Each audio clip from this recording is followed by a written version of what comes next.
Hey hi zombies எல்லாரும் எப்படி இருக்கீங்க? இன்னைக்கு நம்மளோட வீடியோல இத பத்தி பார்க்க போறோம்னா காய்ஜு நம்பர் 8 அப்படின்ற இந்த மாங்கா சீரிஸ் உடைய சாப்டர் 43 and 44 தான் இன்னைக்கு நம்மளோட வீடியோல பார்க்க போறோம். சோ இதுக்கு முன்னாடி நம்மளோட சேனல் அனிமே zombies நீங்க சப்ஸ்கிரைப் பண்ணாம இருக்கீங்கன்னா மறக்காம சப்ஸ்கிரைப் பண்ணிட்டு பக்கத்துல இருக்க பெல் ஐகானையும் பிரஸ் பண்ணிடுங்க. சோ गाइस உங்களுக்கு கண்டிப்பா காய்ஜு நம்பர் 8 பிடிக்கும். அதனால உங்களுக்கு பிடிச்சிருந்தா ஒரு லைக்க போட்டுட்டு உங்களுக்கு இந்த அனிமே சீரிஸ் பத்தி என்ன தோணுதோ அதெல்லாம் ஒரு கமெண்டா கொடுங்க. எங்களுக்கு ரொம்பவே மோட்டிவேட்டடா இருக்கும் நாங்க இன்னும் நிறைய வீடியோஸ் போறதுக்கு. So welcome to anime zombies. Last சாப்டர்ல என்ன நடந்திருக்குன்னா கஃப்கா ஹிப்னோவால மான்ஸ்டர் 8 மாற முடியாம போயிருக்கும். சோ அந்த சமயத்துல தான் ஒரு பெரிய அன்பார்ச்சுனேட்டா நம்பர் 9 அதே இடத்துல வந்து நிக்குதுங்க. சோ நம்பர் 9 இப்போ ஒரு ஆண்டோடைய பாடிய ஓவர்டேக் பண்ணி அப்படி வந்து நிக்குது. சோ அந்த இடத்துல நம்பர் 9க்கே ஒன்னும் புரியல, என்னடா இது, நான் இங்க நம்பர் 8 உடைய பவரை சென்ஸ் பண்ண மாதிரி இருந்தது, ஆனா இங்க நம்பர் 8 வந்து ஆன்சராகவே மாறல. டேய் நீதான் நம்பர் 8 தம்மாத்தொண்டு பையன் மாதிரி இருக்க நம்பர் 8 அப்படின்னு சொல்லிட்டு டக்கு நம்பர் 9 என்ன பண்ணிருதுன்னா அதோடைய பவர் யூஸ் பண்ணி நம்ம தலைவரை அட்டாக் பண்ணிடுதுங்க. சோ நம்மளுடைய தலைவரை ஐயோ வலிக்குது அப்படின்னு துச்சிட்டு கிடக்குறாரு. சோ அந்த சமயத்துலதான் நாருமே என்ன சொல்றாரு, ஓகே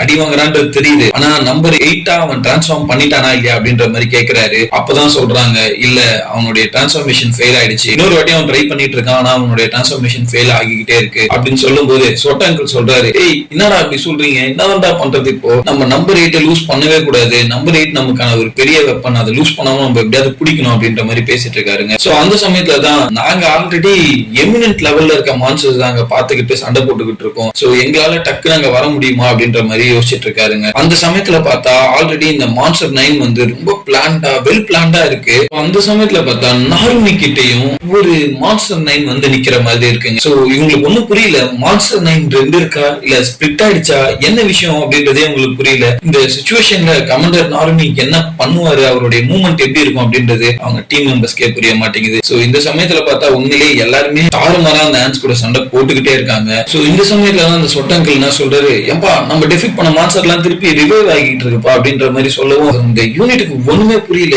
என்னடா ரிவைவ் ஆகிட்டு வந்துட்டு இருக்காங்களா, என்ன நடக்குது இங்க அப்படின்னு சொல்லிட்டு ஒரு மாதிரி நாருமே ரொம்ப கன்ஃபியூஸ்டா இருக்காருங்க. சோ ஓகே நம்ம ஒரு மாதிரி கன்ஃபியூஸ்டான ஸ்டேட்ல இருக்கோம், ஆனா இந்த மான்ஸ்டர்ஸ் எல்லாம் திருப்பி ரிவைவ் ஆகுதுன்னா ஏதோ ஒரு பெரிய விஷயம் நடக்க போகுது அப்படின்றது மட்டும் அவர் புரிஞ்சுக்கிறாரு. சோ அப்பதான் நம்ம நாருமிக்கெல்லாம் இன்ஃபர்மேஷன் கொடுக்குறாங்களா, அவங்க சொல்றாங்க இங்க பாருங்க இந்த சிச்சுவேஷன் அங்க மட்டும் இல்ல, நம்ம சண்டை போட்ட எல்லா இடத்துலயுமே சேம் சிச்சுவேஷன் தான், இது இன்னும் பெருசாகிட்டே தான் போகுது, சோ நம்மளால இதை சமாளிக்க முடியுமா அப்படின்றது தெரியல, இதுதான் தேர்ட் யூனிட்டோட ரிப்போர்ட்டா இருக்கு அப்படின்ற மாதிரி சொல்லிக்கிட்டு இருக்காங்க. சோ சிச்சுவேஷன் ரொம்பவே பேடா போயிட்டு இருக்கு. இன்னொன்னு அந்த மான்ஸ்டர் 9 சரியான பைத்தியக்காரனா இருப்பான் போல இருக்கு, அவன் ஏன் இந்த மாதிரி எல்லாம் பண்றான் அப்படின்றது இவங்களுக்கே புரிய மாட்டேங்குது. சோ இந்த சமயத்துல தான் நம்பர் 9 என்ன பண்றானா, ஓகே நான் உனக்கு கொன்னுடுறேன், நீ இன்னொன்னு மான்ஸ்டர் 8 ஃபார்ம்ல கூட இல்ல, சோ உன்னுடைய மைட்டி பவர்ல இருந்தா கூட நான் கஷ்டப்படுறதுக்கு வாய்ப்பு இருக்கு, இப்போ நான் உன்னை ஈஸியா டெஃபிட் பண்ணிடும் அப்படின்னு சொல்லிட்டு அட்டாக் பண்ண ஆரம்பிக்குதுங்க. சோ இந்த சமயத்துல நம்ம தலைவரும் முடிஞ்ச அளவுக்கு டாஜ் எல்லாம் பண்றாரு, ஆனா அவரால் முடியல. உண்மையிலே அவர் பாவம் வயசான பெரியவராச்சு, அவரால் எப்படி முடியும். அப்பதான் அவர் நினைக்கிறாரு, ஐயோ இந்த மான்ஸ்டர் ரொம்பவே டேஞ்சரஸாவும் இருக்கு, ஆனா இதை நான் கண்டிப்பா டெஃபிட் பண்ணியே ஆகணும், ஏன்னா இந்த மான்ஸ்டர் 9 ரொம்பவே மோசமானது அப்படின்னு சொல்லி நினைச்சுக்கிட்டே இருக்காரு. அப்பதான் மான்ஸ்டர் 9 என்ன சொல்லுதுன்னா, குட் பை மான்ஸ்டர் 8 அப்படின்னு சொல்லும் போது டக்குன்னு ஒரு கோடாலி வந்து மான்ஸ்டர் 9 தலையை ரெண்டா துண்டா வெட்டுதுங்க. வேற யாரும் இல்ல, உங்களுக்கே தெரியும் அது ஷினோமியா தான். ஷினோமியா ஓவர் பவர்டா இருக்கா, மான்ஸ்டர் 9 ரெண்டு துண்டா வெட்டினாலும் மான்ஸ்டர் 9 டக்குன்னு ரீஜெனரேட் ஆகிட்டு இருக்கு. ஓகே நீ என்ன ஞாபகம் வச்சிருப்பன்னு நம்புறேன், நீ என்ன மறந்துருக்க மாட்டேன், இன்னைக்கு நான் உன்னை கண்டிப்பா கொண்டுடுவேன் நம்பர் 9 அப்படின்ட்டு ஷினோமியா கொஞ்சம் கூட தயக்கமே இல்லாம மான்ஸ்டர் 9 பார்த்து தைரியமா சொல்றாங்க. சோ கஃப்கா ஹிப்னோக்கு ஒண்ணுமே புரியல, என்னடா டக்குன்னு வந்தா இந்த அளவுக்கு ரொம்ப கெத்தான டயலாக் எல்லாம் விட்டுட்டு இருக்காளே அப்படின்னு சொல்லி பாத்துட்டு இருக்கா. சோ அந்த சமயத்துலதான் இங்க பாருங்க உங்களால தனியா தான் சண்டை போட முடியாது அப்படின்ற மாதிரி பேசிக்கிட்டு இருக்காங்க. ஷினோமியாவோட அப்பாவும் அப்பதான் அங்க ஷினோமியாவோட அப்பா கிட்ட சொல்லிக்கிட்டு இருக்காங்க, இங்க பாருங்க நீங்க எனக்கு தெரியும் நம்பர் 8 வந்து ஏதாவது ரேம்பேஜ் ஆகிட்டான், அவனால கண்ட்ரோல் ஆக முடியாம போயிட்டான் அப்படின்னா நீங்க போய் அட்டாக் பண்ணும் அப்படின்றதுக்காக தானே இங்கே பக்கத்திலே இருக்கீங்க அப்படின்ற மாதிரி சொல்றான். ஆமா அப்படின்ற மாதிரி அவரும் கொஞ்சம் மறைப்பாவே பாக்குறாருங்க. சோ இந்த சிச்சுவேஷன் ரொம்ப பேடா போயிட்டு இருக்கு. என்னதான் இந்த நெக்ஸ்ட் ஜெனரேஷன் ஓவர் பவராவும் இருந்து ஓவர் பலசாலிகளா இருந்து தன்னம்பிக்கை விடாதவங்களா இருந்தாலும் அவங்களுக்கு இவ்வளவு பெரிய பிரச்சனை எல்லாம் கொஞ்சம் அதிகம் தான், பாவம் சின்ன பசங்கள. சோ இந்த சமயத்துலதான் ஷினோமி என்ன சொல்றா, உன்னால டிரான்ஸ்ஃபார்ம் ஆக முடியலையா, உன்னால தான் டிரான்ஸ்ஃபார்ம் ஆக முடியல, ஆக வேண்டியது அப்படின்னு சொல்றாங்க. டக்குன்னு இங்க பாருமா எனக்கே தெரியலமா, நான் எவ்வளவு ட்ரை பண்ணிட்டேன், என்னால டிரான்ஸ்ஃபார்மே ஆக முடியல அப்படின்ற மாதிரி சொல்றான். அப்பதான் இவருக்கு புரியுது ஒருவேளை நம்பர் 9 உடைய வேலையா இருக்குமோ அப்படின்னு சொல்லிட்டு அவர் டக்குன்னு யோசிக்கிறாங்க. சோ டக்குன்னு ஒரு பெரிய அட்டாக்கும் வருது, அதுல வந்து ரெண்டு பேருமே டாச் பண்றாங்க.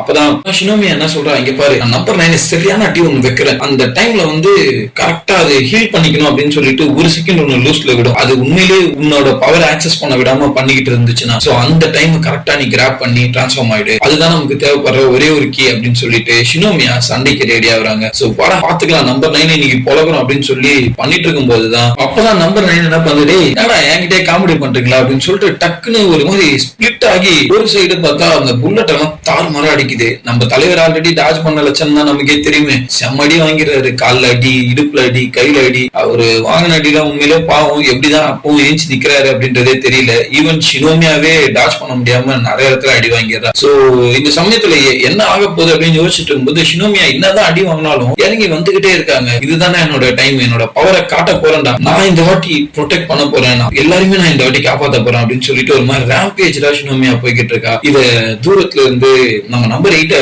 வாட்ச் பண்ணோம் அப்படின்றதுக்காக எல்லாருமே சர்வேலன்ஸோட பாத்துட்டு இருக்காங்க. சோ அவங்க ஷினோமியாவோட பெர்ஃபார்மன்ஸை பாத்துட்டு இருக்காங்க. அப்பதான் ஷினோமியாவோட பிளாஷ்பேக்கை காட்டுறாங்க. ஷினோமியா சின்ன பாப்பாவா இருக்கும்போது அவங்களுடைய அம்மாவை டிவில பார்த்து ரொம்பவே எங்க அம்மா எவ்வளவு சூப்பர், எவ்வளவு காய்ஜூஸை டெஃபீட் பண்றாங்க, எவ்வளவு உயிரை சேவ் பண்றாங்க, எங்க அம்மா ஒரு சூப்பரான சூப்பர் ஹீரோயின் அப்படின்ற மாதிரி ரொம்பவே டீப்பாவ இம்ப்ரெஸ் ஆகி பாக்குறாங்க அம்மாவை. இன்னொன்னு அவங்க அம்மா வந்து நம்பர் 4 அப்படின்ற காய்ச்சியோடைய வெப்பனை வந்து ஒரு சூட்டா யூஸ் பண்ணிக்கிட்டு இருக்காங்க போல. சோ அதனால அவங்க ஓவர் பவர்ஃபுல்லா இருக்காங்க. அவங்க எல்லாருமே செல்லமா வாழ்க்கேரி அப்படின்ற மாதிரி தான் சொல்றாங்க. வாழ்க்கைன்னா நமக்கே தெரியும், ஒரு வீராங்கனை. சோ அந்த மாதிரியான ஒரு வீராங்கனை அப்படின்ற மாதிரி எல்லாருமே செல்லமா சொல்லுவாங்க. சோ இவளுக்கும் ரொம்பவே ஹாப்பியா இருக்கும். இந்த ஒவ்வொரு டைமும் இந்த எவாக்குவேஷன் சென்டர்ல எல்லாம் இருக்கும்போது பாருங்க எங்க அம்மா வந்துட்டாங்க, எங்க அம்மா வந்துட்டா காய்ஜு எல்லாம் டெஃபிட் ஆயிடும் அப்படின்ட்டு சொல்லும் போது எல்லாருக்குமே ஒரே இவங்கதான் உங்க அம்மாவா அப்படின்னு சொல்லிட்டு ஷினோமியா கிட்ட சொல்லும் போது அவருக்கு ரொம்ப பெருமையா இருக்கும், ஹாப்பியா இருக்கும். சோ அந்த காய்ஜு எல்லாம் டெஃபிட் பண்ணோன்னே அவங்க அம்மா ஒவ்வொரு வாட்டி வீட்டுக்கு வரும்போது ரொம்ப செல்லமா பேசுவா, சந்தோஷமா பாத்துப்பா. ஈவன் சிடுமுஞ்சியா இருக்க ஷினோமியாவோட அப்பா கூட அவங்க அம்மா இருக்கும்போது ரொம்ப ஹாப்பியான ஆளா தான் இருந்திருக்காரு போல இருக்கு. ரொம்ப ஜாலியா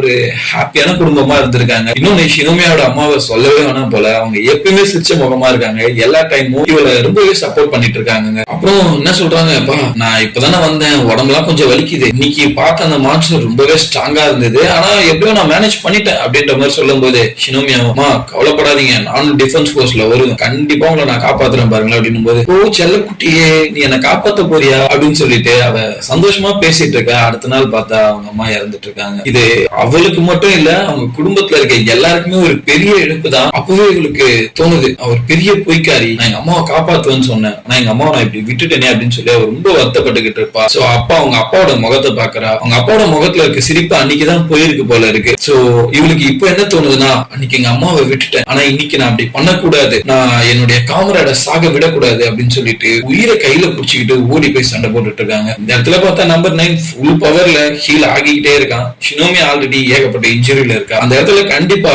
நார்மியாலையும் வந்து இவங்களை காப்பாற்ற முடியாது. என்னதான் பண்ண போறாங்க, நம்பர் 9 கிட்ட இருந்து எப்படி தப்பிக்க போறாங்க அப்படின்றதெல்லாம் நீங்க யோசிச்சுட்டு இருக்கும் போதுதான் உங்களுக்கு பெரிய ட்விஸ்ட் காத்துட்டு இருக்கு நெக்ஸ்ட் சாப்டர்ல. ஏன்னா நீங்க இப்படி இந்த நம்பர் 9 பண்ணும், இவ்வளவு பெரிய ட்விஸ்ட் இது கொடுக்கும் அப்படின்னு சத்தியமா நினைச்சே பார்க்க மாட்டீங்க கைஸ். அப்படிப்பட்ட ட்விஸ்ட் நெக்ஸ்ட் சாப்டர்ல வருது. சோ அதை பத்தி தெரிஞ்சுக்கணும் அப்படின்னா மறக்காம நம்ம சேனல் அனிமி ஜாம்பிஸை சப்ஸ்கிரைப் பண்ணிட்டு நெக்ஸ்ட் சாப்டருக்கு வெயிட் பண்ணுங்க. So see you soon. Bye bye.